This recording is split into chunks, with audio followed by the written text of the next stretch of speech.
Good evening, नमस्कार। मैं अनुराग दीक्षित आप सभी का एक बार फिर से हार्दिक स्वागत करता हूं आपके अपने official YouTube channel maths by Anurag Dixit में। तो चलिए भाई, आज वो समय और वो दिन आ गया है जब हम लोग अपनी जो रेलवे के पेपर में सबसे ज़्यादा पूछा जाने वाला चैप्टर है वो है मेंसुरेशन। आपको मैंने डीआई दिखाई थी लगातार 4-5 दिनों तक। उसमें मैंने आपको बताया था उसमें क्या था। जितने भी लोग नए जुड़े हैं मैं उनको बता देता हूँ उस डीआई में क्या था। उस डीआई में ये था कि प्रीवियस ईयर जितने भी क्वेश्चन आए थे उस क्वेश्चंस का बार ग्राफ में रिप्रेजेंटेशन था कि किस चैप्टर से कितने प्रश्न आए थे। तो नंबर सिस्टम हम लोगों ने खत्म किया 100+ क्वेश्चंस के साथ। अब हम लोग रेलवे के उस चैप्टर को उठा रहे हैं जिससे सबसे ज़्यादा क्वेश्चन पूछे जाते हैं और ये चैप्टर है मेंसुरेशन यानी कि क्षेत्रमिति। और आज इसकी पहली क्लास है। आज तारीख है 23 अक्टूबर। तो आज से इसकी पहली क्लास है। क्योंकि चैप्टर बड़ा है तो इसमें समय लगेगा और मैं ये चाहता हूं कि मैं आपको ये पूरा पढ़ाऊं, क्योंकि इसमें क्वेश्चन करने के मैं आपको कुछ ऐसे फंडे बताऊंगा, कुछ ऐसी चीज़ें बताऊंगा, कुछ ऐसे थॉट्स आइडियाज़ मिलेंगे आपको कि आपको भी लगेगा कि वाकई में यार शायद इससे पहले मैंने कभी ऐसा पढ़ा नहीं था। और एक क्लास में आपके लिए शॉर्ट वीडियो और करूँगा आज, जो आजकल चैनल्स ने एक बच्चों के साथ धोखा करने का एक तरीका सोच लिया है, तरीका अपना लिया। वो धोखा क्या है, वो तरीका क्या है, वो उससे भी मैं आपको रूबरू कराऊंगा, उसको भी बताऊंगा। तो पहले हम लोग बात करते हैं अपने इस चैप्टर की मेंसुरेशन। बात ये आती है सर, सबसे पहले तो हमें ये जानना होगा कि मेंसुरेशन क्या होती है। और इसको मैंने टाइप वाइज भी क्लासीफाइड कर लिया है कि टाइप वाइज मैं आपको पढ़ाऊँगा कि पहले अगर कोई एक चीज़ उठाई तो उसको कैसे सॉल्व करेंगे, उस पर जो बेस्ड क्वेश्चन होते हैं वो कैसे सॉल्व होंगे। और कॉन्सेप्ट की क्लासेस भी आपको इसके साथ साथ मंडे से मिलने लगेंगे, ठीक है। मंडे से मेरे पास काम थोड़ा ज़्यादा होगा, मेहनत थोड़ी ज़्यादा होगी, लेकिन मैं आप सभी के लिए वो करने के लिए तैयार हूँ। बस आपको सिर्फ एक काम करना है, जितने भी नए दोस्त अपने साथ जुड़ते जा रहे हैं चैनल को सब्सक्राइब कर लीजिएगा। जो क्लास दिखती है, जो वीडियो दिखता है उसको प्लीज़ शेयर करिएगा, ठीक है। तो सबसे पहले बात ये करते हैं कि क्षेत्रमिति क्या होती है। देखो इसका नाम क्या है, क्षेत्र प्लस मिति।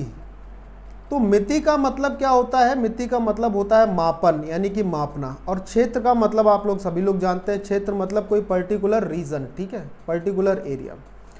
सर अब ये क्षेत्र कौन कौन से होते हैं जिसका इसमें हम लोग मापन करते हैं? तो ये क्षेत्र कोई भी हो सकता है। किसी भी प्रकार का चतुर्भुज हो सकता है, किसी भी प्रकार का त्रिभुज हो सकता है, बेलन हो सकता है, शंकु हो सकता है, वृत्त हो सकता है। उसके साथ साथ आप कह सकते हो स्फीयर हो सकता है, यानी कि गोला। जैसा आपको पीछे जो डायग्राम दिख रहा होगा, यहाँ पे पीछे कुछ आपको चीज़ें दिख रही होंगी, ठीक है। और मापन में सर हम लोग किस चीज़ों को पढ़ेंगे? मापन में हम उसके परिमाप को मापना सीखेंगे। परिमाप इसी को वृत्त की नज़रिए से देखा जाए तो परिधि कहते हैं, उसको सरकमफ्रेंस करते हैं, इंग्लिश में इसको क्या कहते हैं? पेरीमीटर। एरिया निकालना सीखेंगे। और ऐसा नहीं कि पूरी कैलकुलेशन पर सब कुछ आपके सामने आएगा। वॉल्यूम यानी कि आयतन निकालने की बात होगी यहाँ पर। परिमाप मतलब इन सारी चीज़ों का जो आपके पास क्षेत्र दिया है, जो आपके पास आकृति दी है, उसका पूर्ण मापन ही क्या कहलाएगा? मिति, यानी कि उसका मापन कहलाएगा, ठीक है। तो चलिए शुरुआत करते हैं आज की क्लास की। और प्लीज़ प्लीज़ प्लीज़ एक छोटी सी रिक्वेस्ट है, क्लास को प्लीज़ शेयर करिएगा। और जितने भी लोग देख रहे हैं बड़े मन से पढ़ना, क्योंकि भाई मैं बहुत मन से पढ़ा रहा हूँ। दूसरा चैप्टर ही मैंने लिया है क्षेत्रमिति का, मेंसुरेशन का। बहुत मन से पढ़ा रहा हूँ, ठीक है बेटा। तो मेरी उम्मीद आप सभी लोगों से यही है कि आप लोग मन से पढ़ेंगे। और प्लीज़ जो होमवर्क आपको देते हैं छोटा मोटा, उसका यार आंसर जो है कमेंट बॉक्स में लिख दिया करो। नहीं आता है तो यही लिख दिया करो, सर नहीं आया मैं छोड़ दूंगा। तो मैं आपको अगली क्लास में बता दूंगा। होता है क्या, इससे मुझे ना तो ये पता चल पाता है कि आप लोगों ने किया कि नहीं किया। अगर नहीं किया है तो मुझे कम से कम इस बात से तो अवगत कराओ यार मेरे दोस्त कि आपने नहीं आया, आपको नहीं किया, आपने लापरवाह हो, जो भी है, ठीक है। चलिए पहले क्वेश्चन पर आते हैं। तो पहले प्रकार का हम लोगों ने टाइप लिया है कि त्रिभुज पर आधारित प्रश्न। अब थोड़े से हम आपको इसका थोड़ा सा एक संक्षिप्त विवरण दे रहे हैं। त्रिभुज पर आधारित प्रश्न, देखिए आपने पढ़ा है त्रिभुज कई प्रकार के होते हैं। और होता क्या है कि 3 भुजाओं से घिरी हुई आकृति त्रिभुज कहलाती है। मैं यहाँ पर आपको थोड़ा सा ओरल बता रहा हूँ। जब इसकी कॉन्सेप्ट की क्लास आएगी तो कॉन्सेप्ट के आपको अलग से क्लासेस मिलेंगी क्वेश्चन के साथ। ये तो आपको एज इट इज़ मिलेगी जो चल रही है, कॉन्सेप्ट की अलग से क्लास मिलेगी।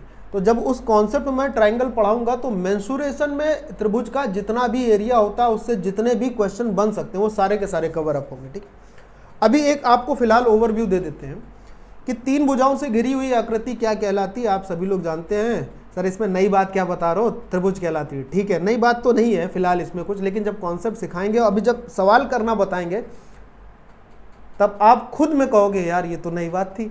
ठीक है, और अब अगर हम बात करते हैं त्रिभुज के वर्गीकरण की, तो त्रिभुज को 2 भागों में 2 प्रकार से वर्गीकृत किया जाता है। पेन और पेपर ले लेना, उसके बाद क्वेश्चन करने बैठना। ठीक है, पहला प्रकार होता है भुजाओं के आधार पर त्रिभुज वर्गीकृत होता है, और दूसरा होता है कोणों के आधार पर त्रिभुज का क्लासिफिकेशन। भुजाओं के आधार पर भी त्रिभुज 3 प्रकार के होते हैं, समबाहु, समद्विबाहु और विषमबाहु, इक्विलेटरल, स्केलिन और आइसोसेलेस।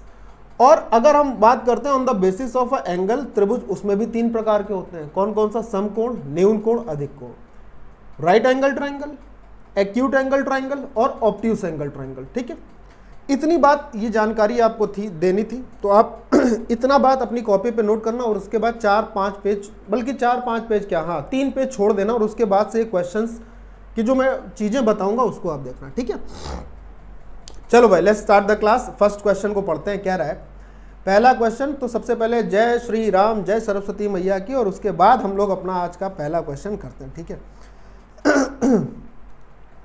कह रहा है एक समकोण त्रिभुज में, ध्यान से सुनना, ज्यामिति आधार से लंब 4 सेंटीमीटर बड़ा है और कर्ण उससे 4 सेंटीमीटर बड़ा है, तो कर्ण के लंबाई की गणना कीजिए। देखो, एक अमूमन जब ये सवाल बच्चों के सामने आएगा तो उनके मन में यही आएगा यार फटाक से हम एक ट्राइंगल बना लेते हैं ABC। ध्यान से सुनना, मैं आपको दोनों तरीके बता रहा हूँ, आइडिया भी आपको मिलेगा यहाँ से। जिसमें कह रहा था उसका ज्यामितीय आधार से जो लंब है 4 सेंटीमीटर बड़ा है, तो मैंने कहा भाई लंब जो आधार है उसको मैं A मान लेता हूँ, तो ये A+4 हो जाएगा, और कर्ण इससे भी 4 सेंटीमीटर बड़ा है तो A+8 हो जाएगा। अब सर जी क्योंकि ये जो ट्राइंगल था अपने पास AB, ये पाइथागोरस था, तो इसमें पाइथागोरस थ्योरम क्या होगी वो बच्चा अप्लाई करेगा। ठीक है, पाइथागोरस थ्योरम क्या करेगा? प्रमेय अप्लाई करेगा, जो ये कहती है कि कर्ण का स्क्वायर जो होता है वो बराबर होता है लंब के स्क्वायर प्लस आधार के स्क्वायर के। ठीक, अभी सारी वैल्यूज़ रखेगा, वैल्यूज़ रखने के बाद उसको तकरीबन इसको सॉल्व करने में 10 से 15 सेकंड लगेंगे, फिर वो सॉल्व करेगा।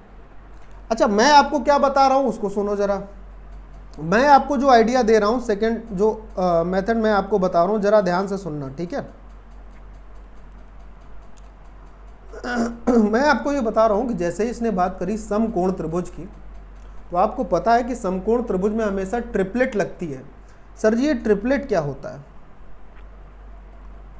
ट्रिपलेट वो 3 भुजाएं होती हैं, या आप ऐसे कह सकते हो ट्रिपलेट वो 3 भुजाओं के अनुपात होते हैं जो पाइथागोरस प्रमेय को संतुष्ट करते हैं। ठीक है, ये बात तो जान रहे होंगे।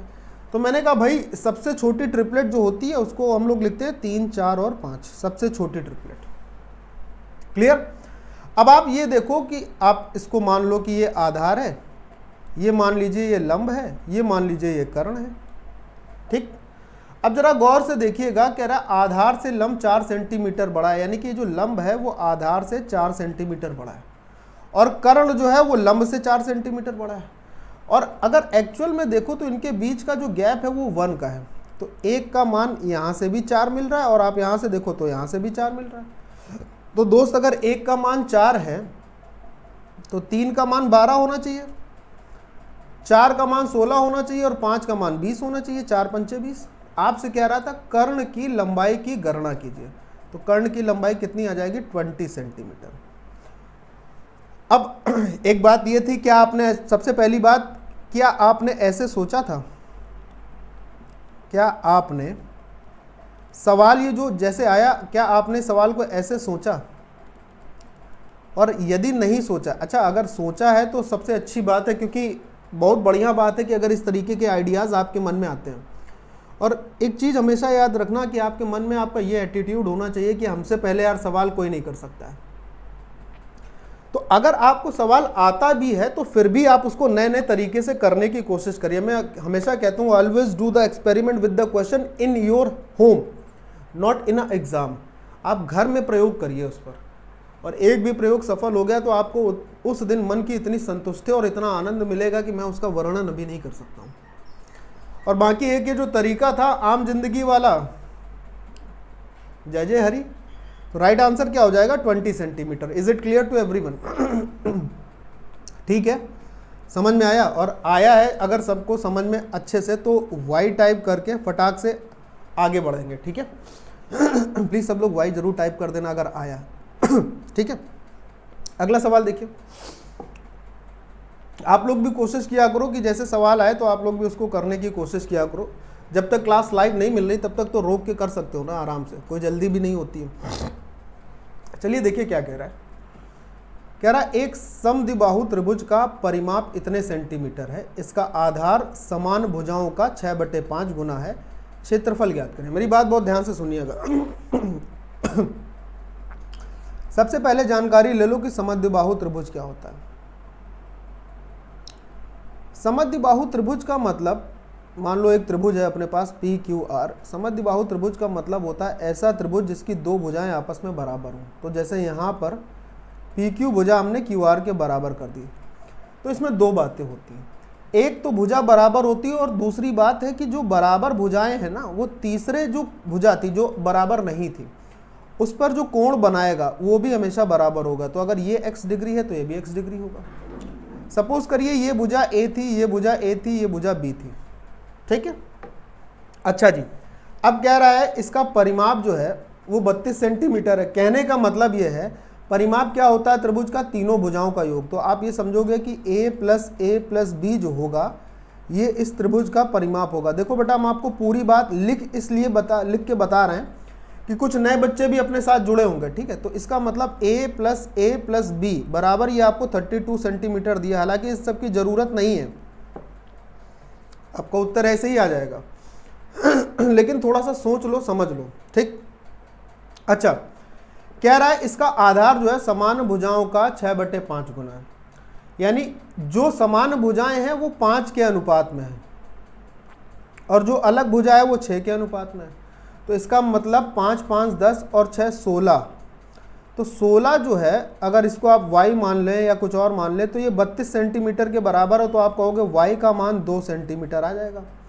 ठीक है, तो उस हिसाब से ये भुजा 12 सेंटीमीटर हो जाएगी, ये भुजा 10 सेंटीमीटर होगी और ये भुजा भी 10 सेंटीमीटर होगी। राइट, इतनी बात आप चाहे लिख के निकाल लो और चाहे ऐसे ही निकाल लेते, कोई दिक्कत तो थी नहीं।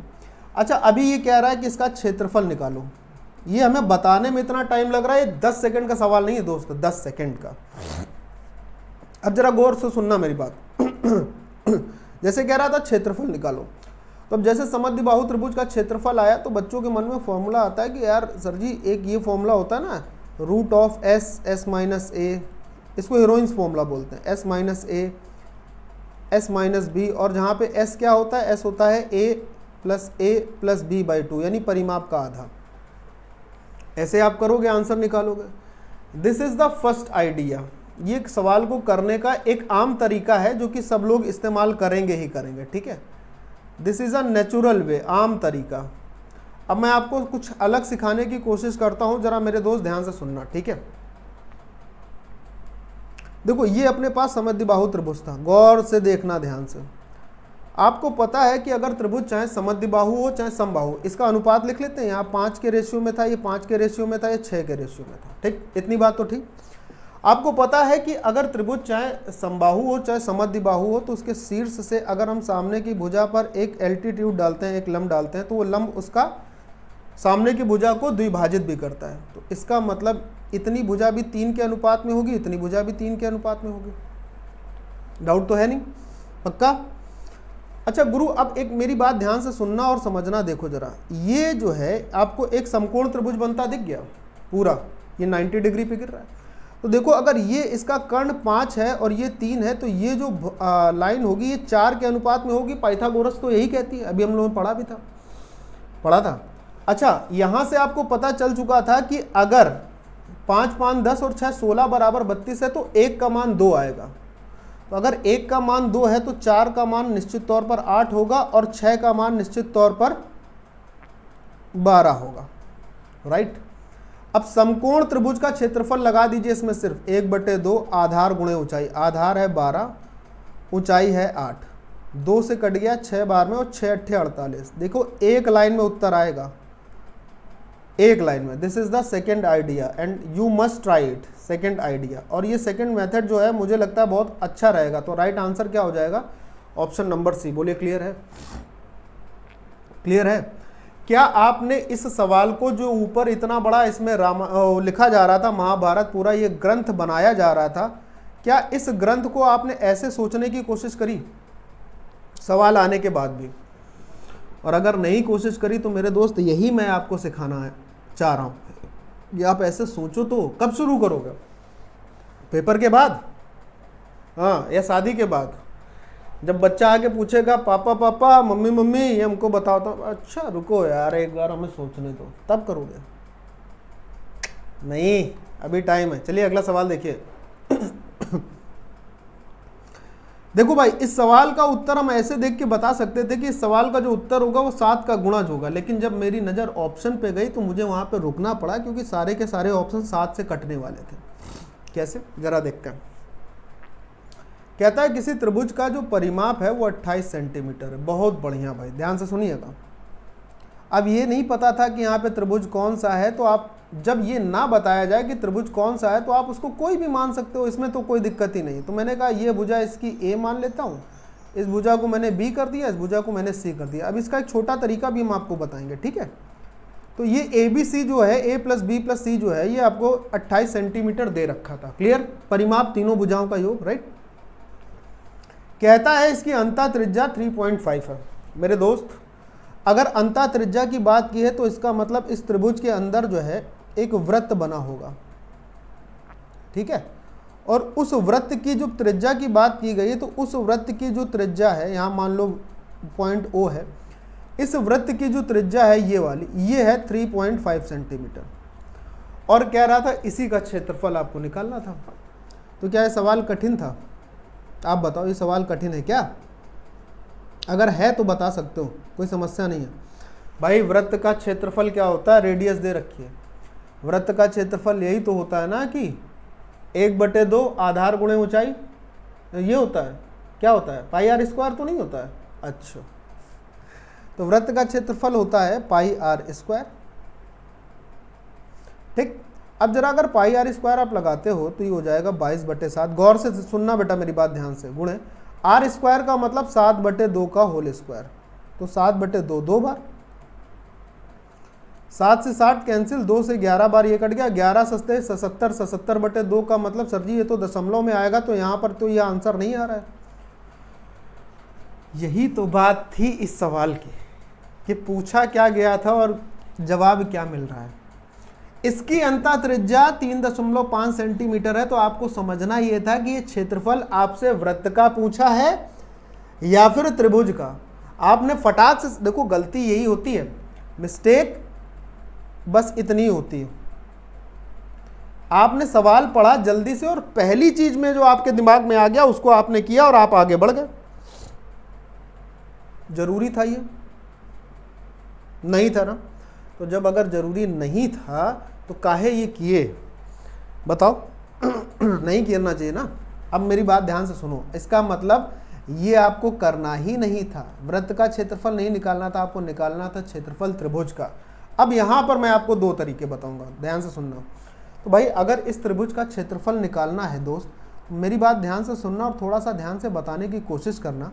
अगर आप थोड़ा सा सीरियस मोड में जाते हैं कि किसी भी त्रिभुज के अंतः त्रिज्या और परित्रिज्या में अनुपात हमेशा 1:2 होता है। तो अगर ये 3.5 है तो जो बगल वाली होगी इसकी दोगुनी होगी, यानी 7 होगी। तो यहाँ से यहाँ तक की जो रेडियस होगी, जो इसके परिवृत्त की त्रिज्या होगी, ये 7 होगी, राइट। तो अच्छा, ये पूरा अब ऊंचाई कितनी आ जाएगी? 7, ये 3.5, ये तो हो जाएगी 10.5। अब इसके बाद आप अपना जो है जो तिकड़म लगा सकते हो वो लगाओगे, है ना।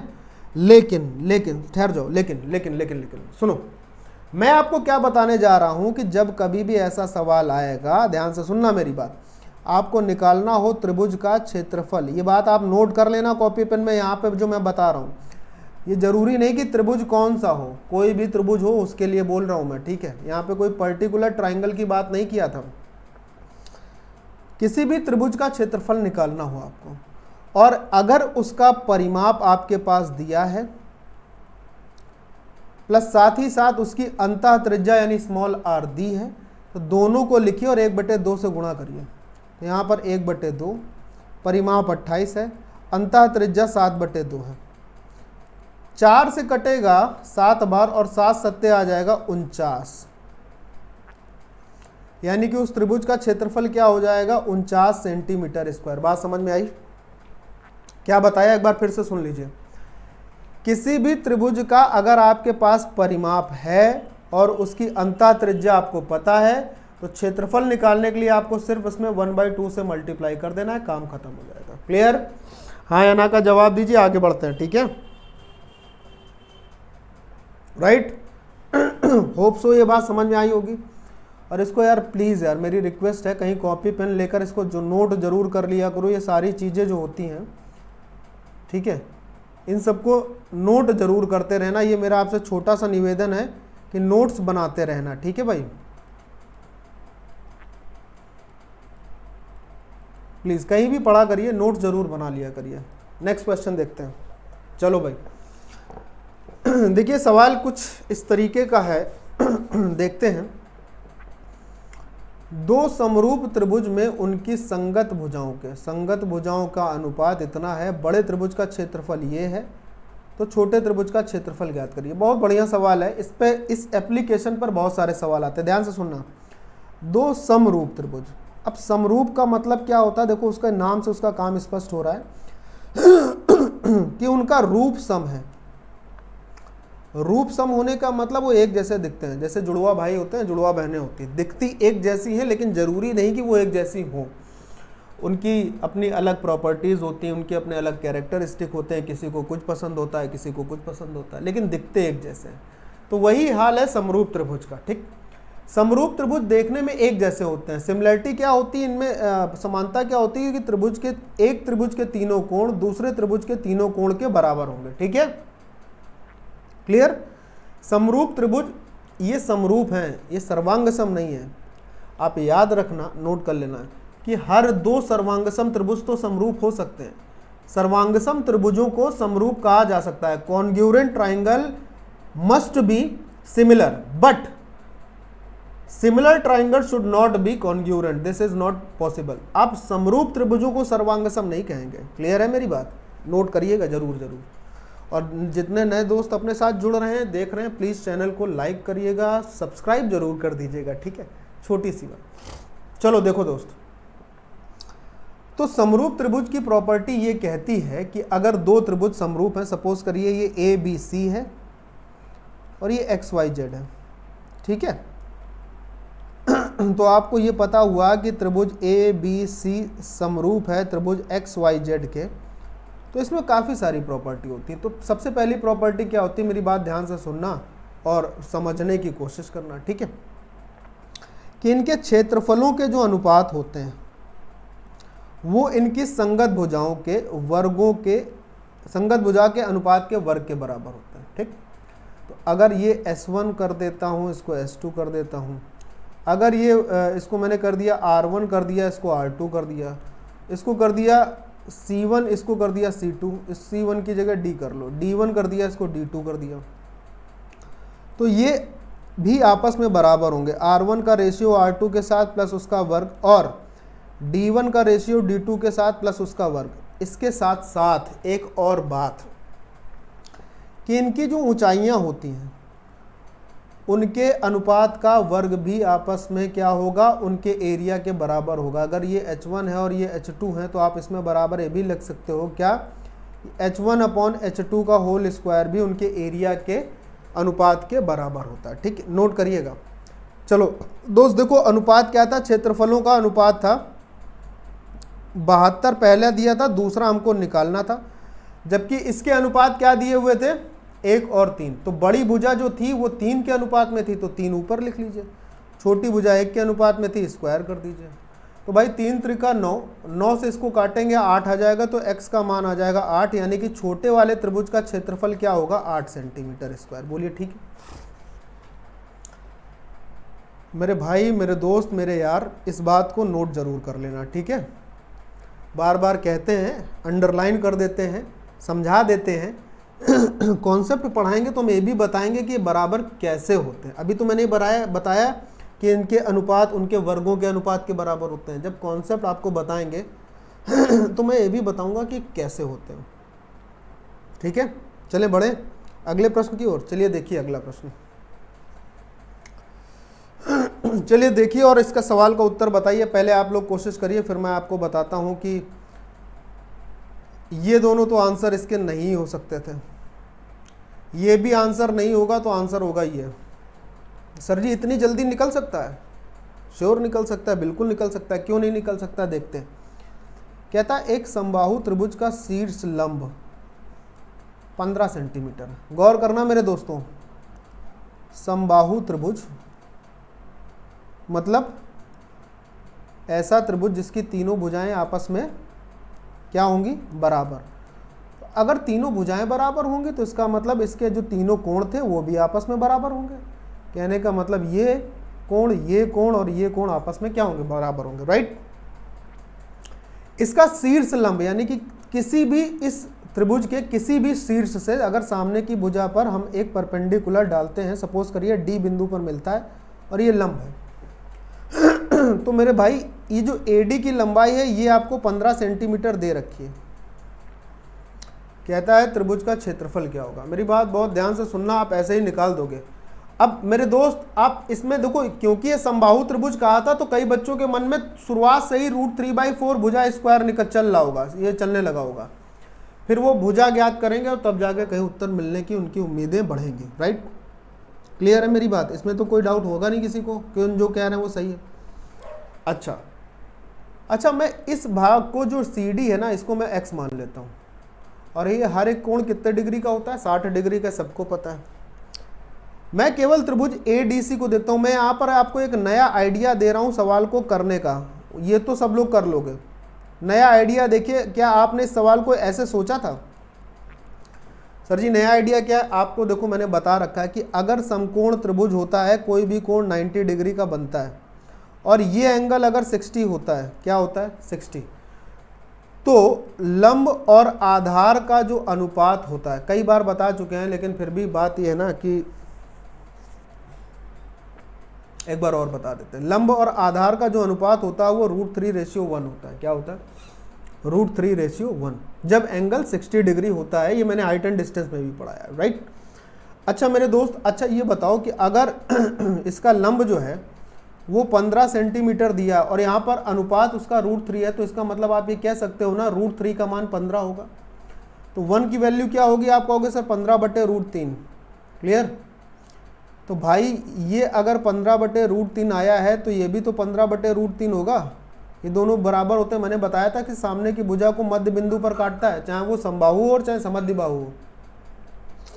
अब ये बन गया समकोण त्रिभुज। तो समकोण त्रिभुज का क्षेत्रफल क्या होता है? 1/2 बेस इंटू हाइट। बेस का मतलब 2 × 15 भाई 15/√3 को 2 बार जोड़ोगे तो 2 को हो जाएगा। और हाइट कितनी है? 15।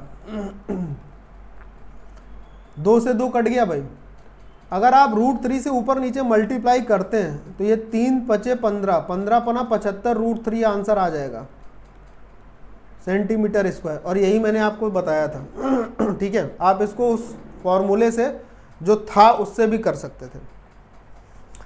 किसी भी त्रिभुज को अगर वो मोस्ट प्रोबेबली, मेरी बात ध्यान से सुनना, अगर समबाहु त्रिभुज है या समद्विबाहु है तो आप उसको समकोण बना के करो, सवाल सरल भी हो जाएगा और गलत होने के चांसेस भी कम हो जाएंगे, ठीक है। और इस बात को गांठ बांधकर नोट कर लेना कहीं पे अलग। ये एंगल की बात हो रही थी, ठीक है। इसी से ये सवाल हुआ है। एक लाइन का सवाल था लेकिन क्योंकि ये बताया है, समझाया है, इसलिए इसमें टाइम लगा, राइट। क्या मेरी बात आप तक पहुंच रही है? पक्का? ठीक है। तो बढ़े अगले सवाल पर, छठे सवाल पर। उम्मीद मैं ऐसी कर रहा हूं अपने आप से कि मैं आपको हर चीज समझा पा रहा हूं अच्छे ढंग से, राइट। देखिए अगला सवाल। चलिए पढ़िए। कहता है एक समकोण त्रिभुज में कर्ण की लंबाई सबसे छोटी भुजा की 2 गुनी लंबाई से 2 मीटर कम है। बहुत बढ़िया भाई, ये तो सवाल ही खत्म हो गया। कर्ण की लंबाई 10 सेंटीमीटर आ जाएगी, यहीं पर खत्म हो गया। क्या आपको इसमें वो बनाने की जरूरत है, ट्रायंगल और बनाने की? नहीं। समकोण त्रिभुज की बात की थी हमने, पता है हमको कि सबसे छोटी ट्रिपलेट जो होती है वो पाइथागोरस थ्योरम को सॉल्व करती है, संतुष्ट भी करती है। तो भाई सबसे छोटी भुजा 3 के अनुपात में होगी, जबकि सबसे बड़ी भुजा 5 के अनुपात में होगी। यहाँ पे क्या कह रहा था, और सबसे बड़ी भुजा ही कर्ण होती है। ठीक, अब इनमें से आप सबसे छोटी भुजा तो यही दिख रही है, तो इसको चाहे आप आधार मान लो चाहे लंब मान लो, कोई फर्क नहीं पड़ेगा। ठीक है। अच्छा, कह रहा था सबसे छोटी भुजा की लंबाई का 2 गुना कर्ण से कुछ कम है। अब इसका अगर आप 2 गुना कर देते हो, 2 गुनी लंबाई से 2 मीटर कम है, तो ये 6 हो जाएगा। कह रहा था कर्ण इससे 2 मीटर कम है। तो भाई अगर ये 6 के अनुपात में है, ये 5 के अनुपात में है, तो दोनों के अनुपातों का जो अंतर है वो 1 आएगा, और जबकि 1 का मान कितने मीटर है, 2 मीटर है। तो भाई 5 का मान कितना होगा, 10 मीटर। यही तो कर्ण पूछ रहा था आपसे, हैं? आम जिंदगी के में सवाल ये कैसे होता है कि ये लिखा, हमने कहा सबसे छोटी भुजा ये है, इस सबसे छोटी भुजा का 2 गुना किया, और 2 गुना करने के बाद इसकी लंबाई में 2 मीटर कम कर दिया, तो ये हमारे पास कर्ण आया। फिर कह रहा है यदि तीसरी भुजा सबसे छोटी भुजा से 2 मीटर अधिक हो, तो ये तीसरी भुजा है सबसे छोटी भुजा से 2 मीटर अधिक हो, फिर इसको ऐसा लिखेंगे, फिर इसमें पाइथागोरस लगाएंगे, और फिर पाइथागोरस जब लगाएंगे फिर इसको ऐसे सॉल्व करेंगे। और अगर आप भी ऐसे ही सोच रहे थे तो भाई मैं आपको यही बताना चाहता हूं कि आप ऐसे सोच सकते हो, इसमें मनाही नहीं है, लेकिन प्लीज करना नहीं यार, ठीक है? करने के लिए ये है ही नहीं।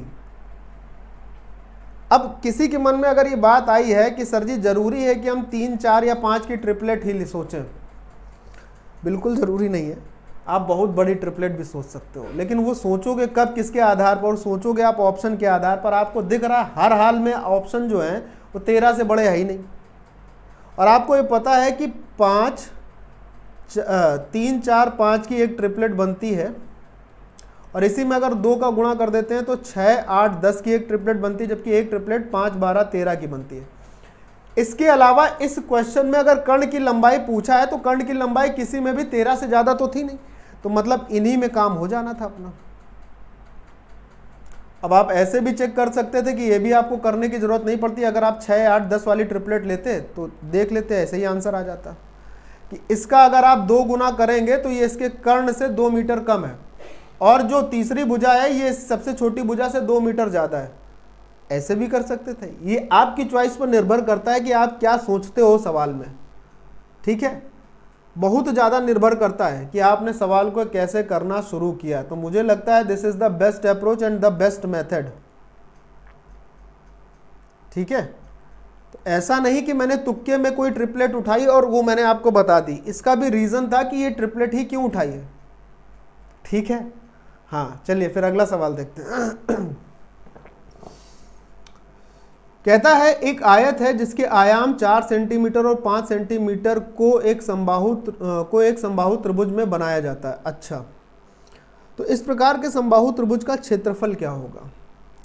अब मेरे भाई सब लोग जानते हो कि अगर कोई आयत है और आयत की जो आयाम है, आयत में 2 ही आयाम होते हैं, लंबाई और चौड़ाई, तो इसका मतलब लंबाई 5 होगी, चौड़ाई 4 होगी। तो इसका परिमाप क्या बनेगा? 5, 4, 9 दूनी 18 बनेगा परिमाप। इसी आयत के परिमाप को तोड़ मरोड़ कर एक समबाहु त्रिभुज में ढाल दिया गया, और जब ये 18 3 बराबर भुजाओं वाले त्रिभुज में टूटेगा तो हर एक भुजा 6 सेंटीमीटर की होगी कि नहीं होगी? 6 3 18। अब सवाल ये है आपके पास कि 6 सेंटीमीटर भुजा वाले समबाहु त्रिभुज का क्षेत्रफल ज्ञात करना है। तो ये क्या होता है समबाहु त्रिभुज का क्षेत्रफल? √3/4 साइड का स्क्वायर। 6 रखिए यहाँ पर, 36 हो जाएगा, 9√3 आपका उत्तर हो जाएगा। ठीक है, चलो देखो वो भी बता देते हैं। 6 रखेंगे आप यहाँ पर, तो 6 का वर्ग 36 होगा, और 36 को आपको 9 से डिवाइड करना होगा, तो आपका उत्तर जो होगा 9√3 वो आपके सामने आ जाएगा। ठीक है, समझ आई ना बात आपको? हाँ या ना का जवाब देते रहना भाई, और चीज़ें अगर समझ में आ रही तो बड़ा बड़ा वाई टाइप कर देना, और वाई टाइप करके प्लीज़ सेंड करना, ठीक है। उम्मीद है कि ये चीज़ें आपको कुछ तो नई सीखने को मिल रही होंगी, और अगर आपको ये लगता है कि आपको नई सीखने को भी मिला तो आपको एक नया आइडिया जरूर मिलता है। इस विषय में मैं 100% श्योर हूँ कि आपको एक नया सवाल को करने का आइडिया जरूर मिल रहा होगा। तरीके तो मिलेंगे ही मिलेंगे, आइडिया भी जरूर मिलेगा, मिलेगा कि नहीं? अच्छा, क्या ये सवाल जो इतना लिखने की जरूरत पड़ी थी, अगर मुझे आपको समझाना ना होता तो क्या इस सवाल में पेन लगाने की जरूरत थी? पेन फ्री सवाल था ये, जरूरत ही नहीं थी, हैं जी। चलिए अगला सवाल देखते हैं। चलिए इस सवाल को देखो भाई, पढ़ेंगे सभी लोग। पेन बदलते हैं, कहता है, पेन नहीं, पेन का रंग बदलते हैं, पेन तो वही है। कहता है एक त्रिभुज की 3 भुजाएं 5 सेंटीमीटर, 12 सेंटीमीटर और 13 सेंटीमीटर है।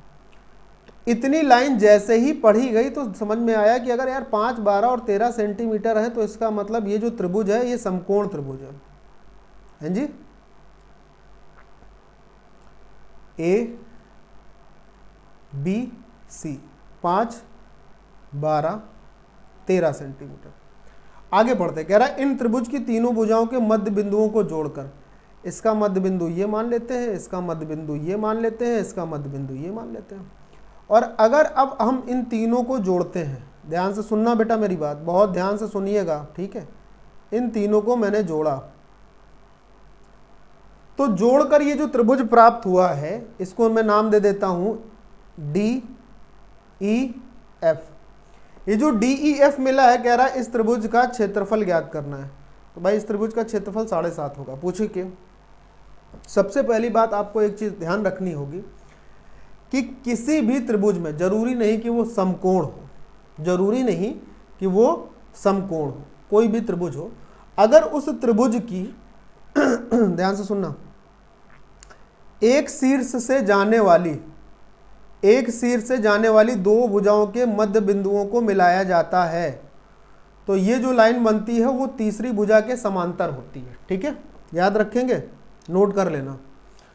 तो ये जो लाइन बनी यहां से डी से ई तक वो सी ए के समांतर हो गई, E F line B C के समांतर हो गई, और डी एफ लाइन जो है वो ए बी के समांतर हो गई। तो इसका मतलब इसमें जो 4 त्रिभुज बने हैं, 1, 2, 3 और ये चौथा, ये चारों त्रिभुज आपस में समरूप बने हैं। कैसे बने? चारों त्रिभुज समरूप बने, ठीक। और इन चारों त्रिभुजों के क्षेत्रफल जो हैं, चारों त्रिभुजों के क्षेत्रफल भी आपस में बराबर होते हैं। क्या होते हैं? आपस में बराबर होते हैं, ठीक है भाई। अब मेरी बात ध्यान से सुनना। अच्छा सर जी बराबर होते हैं, ठीक है। तो हमारे पास ये जो बड़ा वाला त्रिभुज था ए बी सी, इसका क्षेत्रफल निकालोगे तो आप यही कहोगे 1/2 हाइट इंटू बेस, तो ये हो जाएगा भाई 6 पंचे 30 सेंटीमीटर बड़े वाले त्रिभुज का। और ये जो 30 सेंटीमीटर है ये कितने त्रिभुज में बटा है? 1 + 2 + 3 + 4 में। और हर एक त्रिभुज अगर आपस में बराबर है तो ये 30 जो है वो 4 से डिवाइड हो जाएगा, तो यानी हर एक त्रिभुज का जो क्षेत्रफल आएगा वो कितना आएगा? 7.5 सेंटीमीटर। इसलिए ये जो त्रिभुज बन के आया है अपने पास नया वाला DEF, जिसे त्रिभुज नंबर 3 से दिखाया गया है, इसका क्षेत्रफल भी कितना होगा? 7.5 सेंटीमीटर। इस सवाल में मैंने आपको 3 पॉइंट बताए हैं, तो प्लीज़ यार उन तीनों पॉइंट्स को अपने कॉपी पर नोट कर लेना। भले ही 1-2 बार और सुनना पड़े तो रिवाइज करके सुनना जरूर और उसको नोट जरूर करना, ठीक है।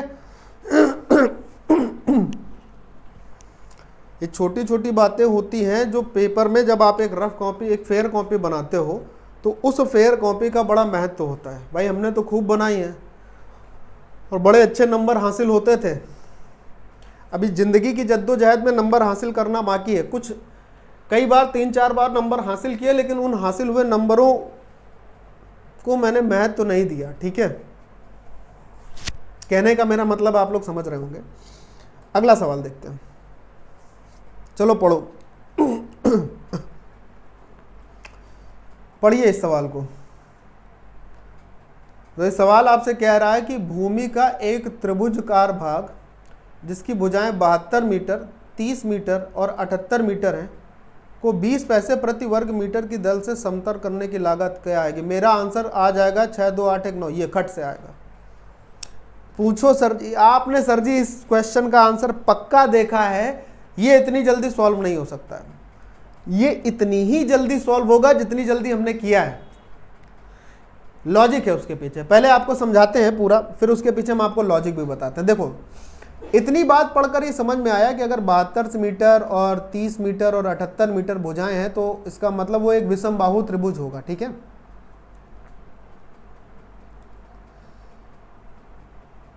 एक विषमबाहु त्रिभुज होगा जिसकी भुजाएं क्या क्या हैं? 30 मीटर हैं, 72 मीटर हैं और 78 मीटर हैं। ठीक है, ये भुजाएं हैं। अब बात ये आई कि इस त्रिभुज को समतल करना था, वो भी 20 पैसे प्रति वर्ग मीटर की दर से। तो मुझे तो समझ में आया कि सबसे पहले तो यार हमें इसका क्षेत्रफल निकालना पड़ेगा। तो सर जी इसका क्षेत्रफल भी आपने निकाल लिया और 20 पैसे की दर से समतल भी कर दिया और आपका आंसर भी आ गया इतनी जल्दी? This is not possible, absolutely this is possible. See how, कैसे? देखो, सबसे पहले तो आप बेस अगर तरीका इस्तेमाल करोगे तो वो तरीका ये कहता है कि हमें सबसे पहले तो एस पता होना चाहिए जो कि परिमाप का आधा होता है। तो आप कहोगे सर जी सबको जोड़कर 2 से भाग देते हैं, तो यानी कि 30 प्लस 72 प्लस 78 बटे 2, इससे एस आएगा। 8 2 10, 30 10 40, 7 7 14, कितना आया बताओ जल्दी से? 7 7 14 1 15, 180 बटे 2 का मतलब ये 90 आया। अब सर जी इसका क्षेत्रफल निकालना है, तो इसका क्षेत्रफल तो हम हीरोइंस फॉर्मूले से निकालेंगे। तो एस माइनस ए यानी कि 90 माइनस 30 तो 60, फिर 90 माइनस 72 तो मतलब 18, और फिर 90 माइनस 78 तो 12। ठीक है, दिक्कत तो नहीं है। अब मेरे दोस्त गौर करो जरा, ध्यान से सुनना मेरी बात। ये जो 90 है इसको आप 18 गुणे 5 लिखोगे, 60 को आप 12 गुणे 5 लिखोगे, 18 को एज इट इज लिख दो, 12 को एज इट इज लिख दो। 18 का एक पेयर बन गया, 5 का एक पेयर बन गया, 12 का एक पेयर बन गया। तो बाहर क्या आएगा? बाहर आ जाएगा 18 गुणे 12 गुणे 5, 18 पंचे 90 और 12 नौइयाँ 108, यानी कि उस पूरे मैदान का क्षेत्रफल होगा 1080 वर्ग मीटर। अब इसी को 20 पैसे प्रति वर्ग मीटर की दर से समतल करना था। 20 पैसे प्रति वर्ग मीटर की दर से, सर जी आंसर तो रुपए में है, इसका मतलब होगा 20 बटे 100, यानी कि 1 बटे 5 रुपये। तो सर जी 1 बटे 5 से गुणा करेंगे, कर लो 1 बटे 5 से गुणा। 5 दूनी 10, 5 एकम 5, 5 छक्का 30, 216 रुपये। सर जी यही तो आपने पहले बताया था। तो ये पहले कैसे बताया था? तो हमें इतना करने की ज़रूरत क्या पड़ेगी? एग्जैक्टली इतना करने की तुमको ज़रूरत थी ही नहीं। पूछो कैसे? अब देखो, इस सवाल को करने का जो आइडिया मेरे दिमाग में कौंधा, अब वो ऐसा कौंधा कि कौंधा ही कौंधा। देखिए ध्यान से सुनना जरा, सेकंड आइडिया, मेथड सुनो। आइडिया कह लो, मेथड कह लो, तरीका कह लो, आप अपने हिसाब से जो नाम देना चाहो वो दे लो। लोग कई सारे नाम दे देते हैं। मुझे सिर्फ इतना दिखाई दिया कि त्रिभुज की एक भुजा 72 मीटर थी, यानी कि इसके अंकों का योग 9 था। और अगर ये एक भुजा 72 मीटर की है, और यहां से एक बात और कंफर्म हो गई कि जब मैंने एस निकाला तो इसके भी अंकों का योग 9 है। तो अगर ये सब कुछ 9 के गुणज में आ रहा है तो इसका मतलब जो भी आंसर होगा आखिरी तक उसके भी अंकों का योग 9 ही होगा, क्योंकि 9 से दुनिया की किसी भी संख्या का गुणा कर लीजिए आंसर 9 ही रहता है।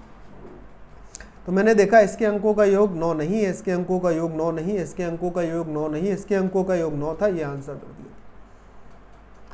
क्या आइडिया मिला आपको लॉजिक कि 9 से डिविजिबिलिटी जो होती है वो बहुत इंपॉर्टेंट होती है।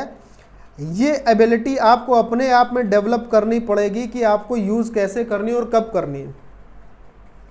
ठीक है, तो 9 से डिविजिबिलिटी देखिए और बमुश्किल 5 सेकंड में आप सवाल का उत्तर दीजिए। देखने में सवाल लग रहा बड़ा भयंकर, और वाकई में ऐसा नहीं कि जब आप इस सवाल को कैलकुलेट करोगे तो कम से कम आपको 30 से 35-40 सेकंड लगेंगे। और फिर अगर आप यहाँ पर ये बात नहीं सोच पाए, गुणा करने बैठ गए, तो फिर तो समय ही समय लग जाएगा, उसकी तो एक अलग ही बात है। लेकिन ये जो बात थी, जो मैंने आपको समझाई थी पिछली कई क्लासों से, मैं आपको ये बताता आ रहा हूँ, आगे भी बताता चलूँगा इसी प्रकार की नई नई चीज़ें। इसने सवाल को इतना सरल बना दिया है कि हमें लगता है कि वाकई में बहुत सरल हो गया है। मैं सही कह रहा हूँ? और अगर ये सारी चीज़ें आपको अच्छी लग रही तो प्लीज़ वाई टाइप करिए, और मेरे नए दोस्तों से मेरा हाथ जोड़कर निवेदन है, प्लीज़ चैनल को सब्सक्राइब कर लो दोस्त। मेरा चैनल नया है, मुझे आप सभी के सपोर्ट की बहुत ज़रूरत है, बहुत ज़रूरत है, बहुत ज़रूरत है। अगला सवाल देखिए। ठीक है, अगला सवाल देखिए। अब हम आपको ये बताते हैं कि ये दो सवाल कैसे कैसे दिख रहे हैं। देखो, जो पेपर में सवाल आया था वो ये है, और जो मैंने लैंग्वेज चेंज करके लिखा है वो ये है। दोनों सवाल सेम है, सवाल का उत्तर भी सेम आएगा, लेकिन इसकी लैंग्वेज जब आप पेपर में देखते तो कहीं ना कहीं कंफ्यूज हो जाते हैं। लेकिन ये जो मैंने सरल करके, इसीलिए मैंने दोनों लिख दिए कि सरल करके जब मैंने लैंग्वेज लिखी तो यही है। ठीक है।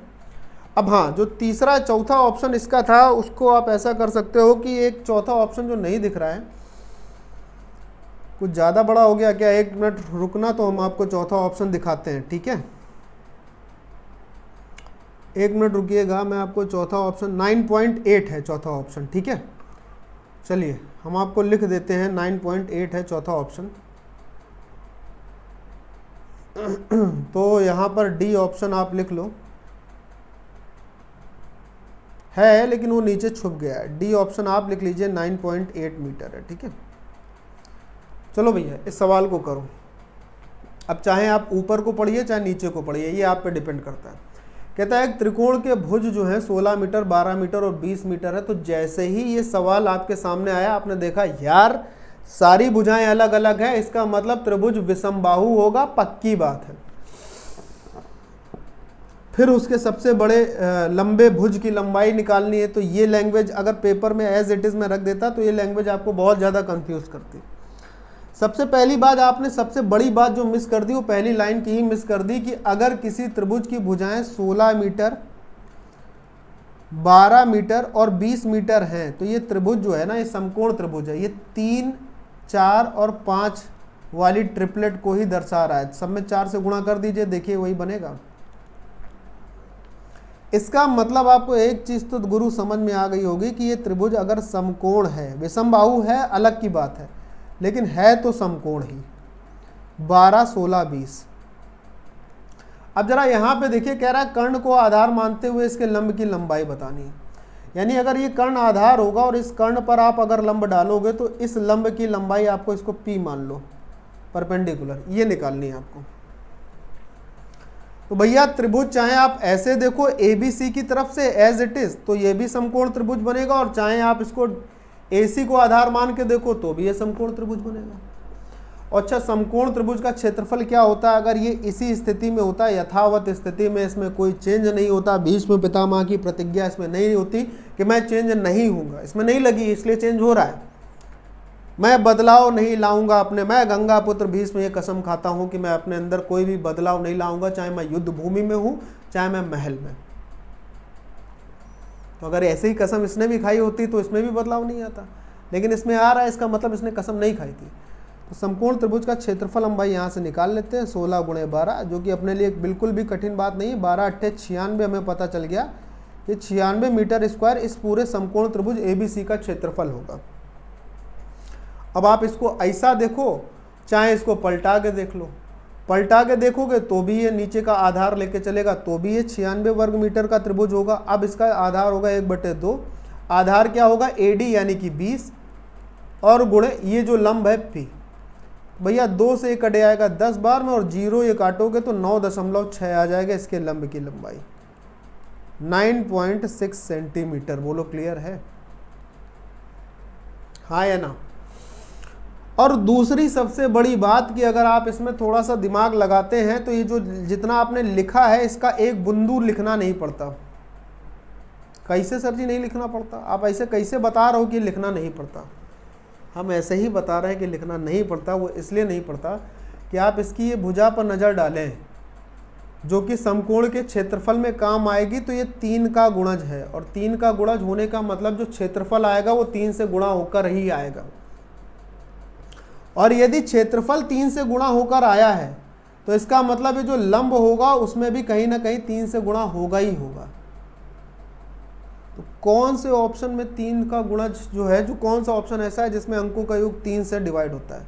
9 2 11 नहीं होता, 9 6 15 हो सकता है, 9 4 13 नहीं होता, 9 8 17 नहीं होता। आपकी सोच ही आपको राजा और रंक बनाएगी। जन्म से कोई राजा रंक नहीं होता। सुपर 30 का वो डायलॉग याद है ना? अब जो पढ़ेगा, जो काबिल होगा वही ना राजा होगा, जो सोचेगा, जो समझेगा वही ना आगे बढ़ेगा, उसी को समय कम लगेगा, वही जीतेगा। हर अल्लू लल्लू नहीं जीतने वाले हैं। ठीक है, चलिए अगला सवाल देखते हैं। चलिए देखिए, पढ़िए, कह रहा है ये दोनों आंसर मेरे हिसाब से तो इसमें नहीं होंगे। अब या तो ये होगा या तो ये होगा। कैसे, ये भी हम आपको बताते हैं, ज़रा गौर करना। ये 2 ऑप्शन तो नहीं होंगे। पढ़ो, ध्यान से पढ़ो क्या कह रहा है, कैसे निकाला ये बात, कैसे जानी सर जी? 2, अब 2 में आप क्यों कंफ्यूज हैं? हम कंफ्यूज नहीं, हम आपको बता रहे हैं कि कंफ्यूजन की कोई बात नहीं है, आंसर तो आएगा ही आएगा। पढ़िए, कह रहा है एक त्रिभुज का क्षेत्रफल ज्ञात कीजिए यदि उसके 2 आयाम, 2 आयाम मतलब 2 भुजाएं और परिधि क्रमशः 9 11 और 34 सेंटीमीटर है। यानी त्रिभुज की एक भुजा 9 सेंटीमीटर है, दूसरी भुजा 11 सेंटीमीटर, और उस त्रिभुज की परिधि यानी कि परिमाप 34 सेंटीमीटर है।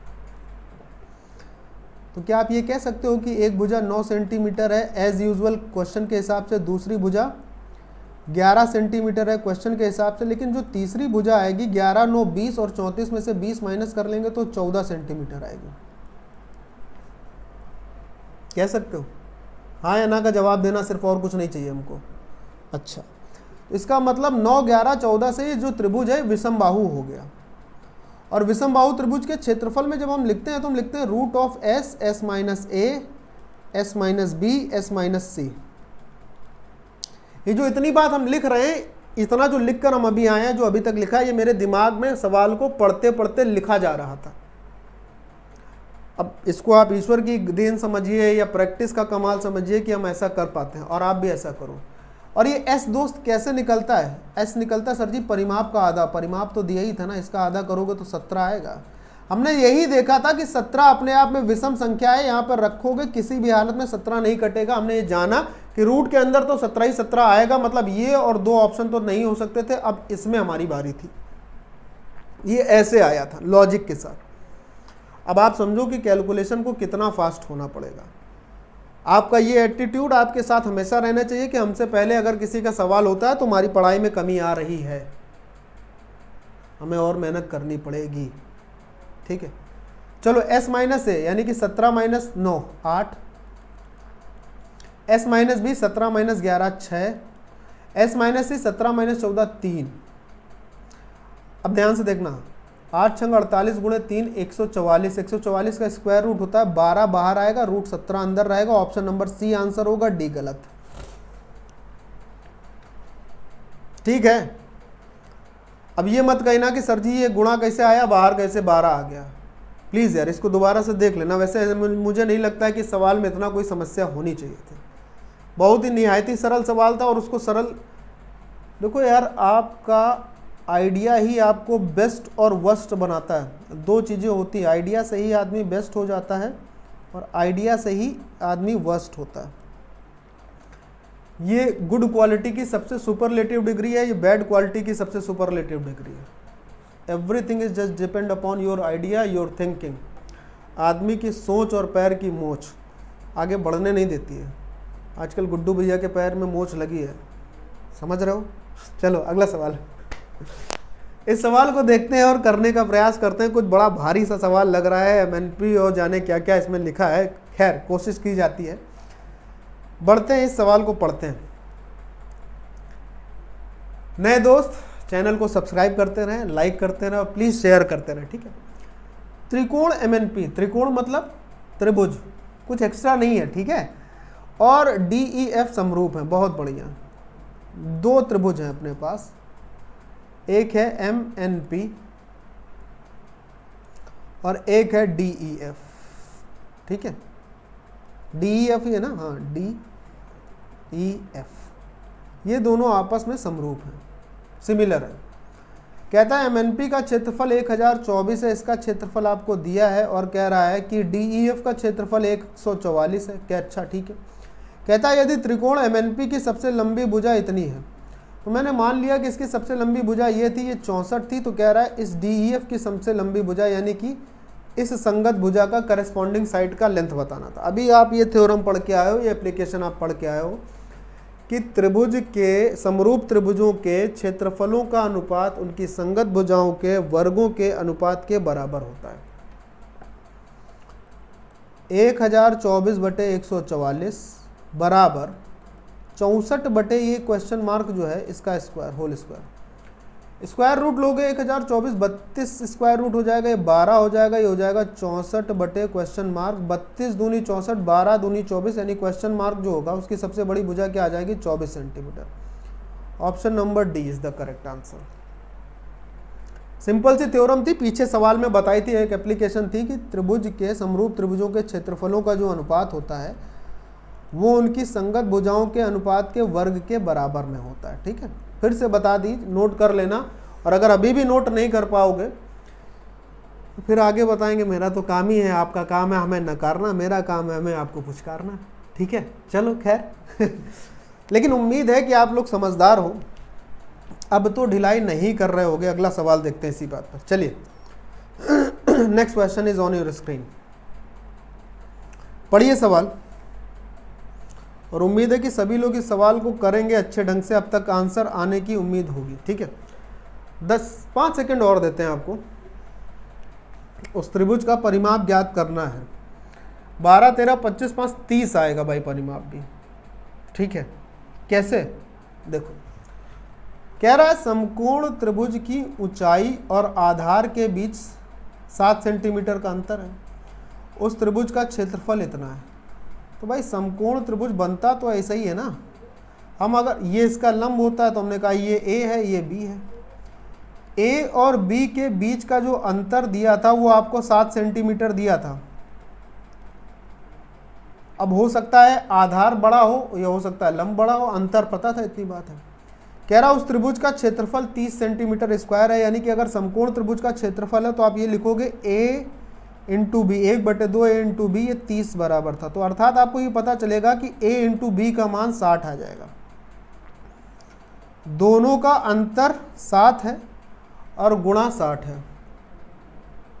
आप समझदार हो, मुझे आपकी समझ पर पूरा भरोसा है, आपके दिमाग में अब तक वो दोनों संख्याएं आ गई होंगी जिनका, और समकोण होने के साथ साथ भी ये आ गई होंगी कि वो दो संख्याएं जिनका गुणा करने पर 60 आता है और अंतर करने पर 7 आता है, 12 और 5।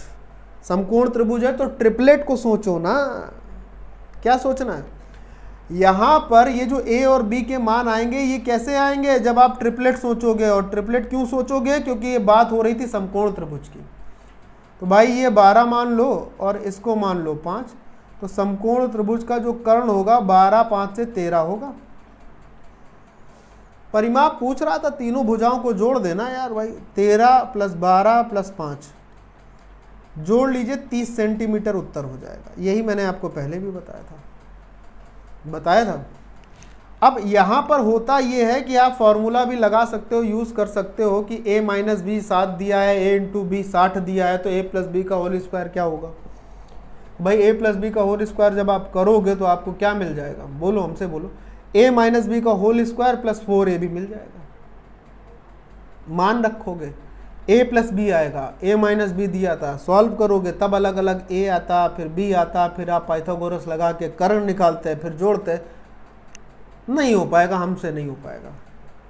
हम वो तरीका नहीं करेंगे कि जिसमें आपको समय लगे। इसमें बमुश्किल आप सब बेटा आइडिया, सब थॉट्स का खेल है। ठीक है, तो जितना आप अपने दिमाग को खोलोगे, हमेशा अपने अंदर, फिर से मैं बोल रहा हूँ, अपने अंदर अपना ये एक एटीट्यूड बना के रखो कि तुमसे पहले सवाल कोई ना कर पाए सही ढंग से, आंसर सही के साथ। तब इस कंपटीशन के ज़माने में आप कैच करोगे सब चीज़ों को, लोगों को बीट करके आगे बढ़ोगे। ठीक है, अगला सवाल देखिए, कहता है एक समबाहु त्रिभुज का क्षेत्रफल का संख्यात्मक मान। अच्छा, इसके परिमाप का 2 गुना है तो त्रिभुज का क्षेत्रफल क्या होगा। की नहीं होगा, यहाँ पर क्या होगा, ठीक है, यहाँ पर होगा क्या होगा। और गुरु समझ में आ रहा है तो प्लीज़ वाई टाइप करते रहना और सेंड करते रहना अपने कमेंट बॉक्स में। कमेंट बॉक्स में कमेंट जरूर करते रहा करो, ठीक है। लगातार मंडे से क्लासेस लाइव मिलेंगी और संडे जो लाइव टेस्ट है 2 बजे से शुरू होगा। मैक्सिमम लोगों को शेयर करिएगा। संडे लाइव टेस्ट होगा, मैक्सिमम लोगों को शेयर करना। 2 बजे से लाइव टेस्ट होगा। मैं उसमें कोई भी क्वेश्चन का आंसर नहीं बताऊंगा, सारे आपको करने होंगे एज इट इज जैसा एग्जाम में आता है 30 क्वेश्चंस का, ठीक है। चलो देखो, समबाहु त्रिभुज का क्षेत्रफल क्या होता है दोस्त। आप कहोगे सर √3/4 भुजा स्क्वायर। अच्छा, कहता है फिर इसके परिमाप का 2 गुना है। तो ये तो परिमाप का 2 गुना है, तो परिमाप क्या होगा 3 गुणे भुजा। तो इसका मतलब अगर परिमाप में 2 से गुणा कर दें तो दोनों बराबर हो जाएंगे। यही तो बात है, एक्स्ट्रा तो कुछ नहीं कहा है ना दोस्त। अच्छा चलो, S से S काट लो, यहाँ पर होगा 6, इधर आ जाएगा S का मान जो आ जाएगा वो आ जाएगा 6 गुणे 4/√3। √3 से ऊपर नीचे मल्टीप्लाई करके परिमेयकरण कर दीजिए, 3 हो जाएगा, 3 दूनी 6 हो जाएगा, 8√3 इसकी भुजा आ जाएगी। और अगर त्रिभुज की भुजा 8√3 आ गई समबाहु त्रिभुज की, तो क्षेत्रफल नहीं निकाल पाओगे, रखना है यहाँ पर, हैं नहीं निकाल पाओगे, निकल जाएगा। √3/4 8√3 यानी 8√3 का होल स्क्वायर। तो मेरे भाई 8 का स्क्वायर 64, √3 का स्क्वायर 3, 4 से 1 काटोगे 16, 16 3 48, √3 कहीं दिया हुआ है, दिया हुआ था, अरे वाह। 48√3 स्क्वायर सेंटीमीटर इस त्रिभुज का क्षेत्रफल होगा। बताओ ये सवाल कितने लोगों को नहीं आया था ईमानदारी के साथ। आया होगा सबको, कठिन तो नहीं था ये, है ना, लेकिन सवाल अच्छा था, बहुत बढ़िया सवाल था ये। सर आप इस सवाल को अच्छा क्यों कह रहे हैं, इससे पहले तो आपने काफ़ी अच्छे अच्छे सवाल करा दिए, इसलिए अच्छा कहा है क्योंकि इसमें आपको ये कैलकुलेशन करनी पड़ेगी। क्या करनी पड़ेगी, कैलकुलेशन करनी पड़ेगी। आप ये भी सोच सकते थे सर अगर भुजा ये आ गई है तो 8 का गुणा जो आंसर हो सकता था, तो वो तो 24 भी था ना, वो तो 48 भी था ना, वो तो 36 नहीं था, मान लो इसको काट देते, लेकिन ये 3 तो मिल रहे थे ना। फिर अगला सवाल, चलो दोस्त सवाल पढ़िए, आंसर दीजिए, ठीक है। बहुत प्यारा सा ए भी सवाल आया, अच्छा लग रहा है, कुछ बढ़िया बढ़िया सा लग रहा है। 15वां सवाल है, पढ़िए फटाक से। कहता है एक समबाहु त्रिभुज इस प्रकार बनाया गया है कि त्रिभुज के 2 शीर्ष वृत्त के व्यास पर लगते हैं। बहुत बढ़िया। यदि वृत्त का क्षेत्रफल इतने पाई है तो त्रिभुज की भुजा क्या होगी। बहुत बढ़िया क्वेश्चन है, आंसर आ जाना चाहिए 16 के आसपास। देखो 16, हाँ देखो ठीक है। एक समबाहु त्रिभुज इस प्रकार बनाया गया, गौर करना मेरे दोस्त, सबसे पहले कि उस समबाहु त्रिभुज का जो 2 शीर्ष हैं वो वृत्त के व्यास पर लिखते हैं। तो अगर ये समबाहु त्रिभुज के 2 शीर्षों की हम बात करते हैं तो सपोज कर लो सपोज कर लो एक शीर्ष ये आ गया यहाँ पर और दूसरा शीर्ष हमने ऐसे मिला दिया, ये वृत्त के व्यास पर लग गया आके, ठीक है। A B C, यहाँ पर हमने इस वृत्त का केंद्र मान लिया O, ठीक। कह रहा है वृत्त का क्षेत्रफल जो है वो 64 पाई है। तो वृत्त का क्षेत्रफल 64 पाई है, इसमें कौन सी नई बात है। और ये चूंकि समबाहु त्रिभुज था, कौन सा त्रिभुज था, समबाहु, ठीक। तो ये अगर त्रिज्या R है तो इसका मतलब इतना भी R होगा, तो इसका मतलब ये भुजा भी इसकी 2R होगी और ये भुजा भी 2R होगी। त्रिभुज की भुजा पूछ रहा था। अच्छा, अब जरा देखो, अगर आप ये निकालते हो कि इस चतुर्भुज इस वृत्त का क्षेत्रफल πr² होता है मेरे भाई, तो ये आपको 64 पाई दे रखा था, पाई से पाई काट लेंगे तो आपके पास R आ जाएगा 8 है। तो अगर 8R है, R का मान 8 है, तो 2R का कितना होगा। तो आप कहोगे सर जी 8 गुणे 2 ही तो होगा, ये भी आप लिख के बताएंगे क्या, 16 सेंटीमीटर। हमें तो बताना ही पड़ेगा, त्रिभुज की भुजा पूछ रहा था, 2R। यही चीज़ें आप जब घर में थोड़ा सा रिवीजन करोगे, मेंटल प्रैक्टिस करोगे, मैंने आपको कई बार तरीके बताए हैं मेंटल प्रैक्टिस करने के। आप क्या करो, आप NCERT की बुक्स उठा लो। NCERT कौन से क्लास की? आप 6th 7th की बुक उठाओ। उसमें एडिशन, सब्सट्रैक्शन, मल्टीप्लिकेशन, एडिशन और कुछ थ्योरेटिकल क्वेश्चन होते हैं। आप ऐसे पेन रखना अपने घर पर और उस सवाल को पढ़ना और उसके बाद विजुअलाइज करके हाथों से करना हवा में। देखो आपकी मेंटल कैलकुलेशन, मेंटल प्रैक्टिस कितनी अच्छी होती है। मेरी बात मानो तो सही है। अगला सवाल देखो। त्रिभुज पर आधारित प्रश्नों को हम लोग लगातार करते जा रहे हैं। नए दोस्तों से मेरा निवेदन है, प्लीज़ चैनल को सब्सक्राइब करना मेरे दोस्त, और लाइक शेयर जरूर करना, लाइक्स रुकने नहीं चाहिए प्लीज़। 16√3 वर्ग यूनिट के क्षेत्रफल वाले एक समभुज त्रिभुज। समभुज त्रिभुज मीन्स इक्विलेटरल ट्राइंगल, समबाहु त्रिभुज। ऐसा त्रिभुज जिसकी चारों भुजाएं, तीनों भुजाएं समभुज हो, बराबर हो, ठीक है, के लिए उसके अंतःवृत्त और परिवृत्त की त्रिज्याओं का अनुपात क्या है देखना ही नहीं है। ये आपको कंफ्यूजिंग के लिए दे दिया, कोई ज़रूरत नहीं है। दुनिया का कोई भी त्रिभुज होगा, दुनिया का, उसके अंतःवृत्त और परिवृत्त की जो त्रिज्याएं होती हैं वो हमेशा 1 और 2 के रेशियो में डिवाइड होती हैं।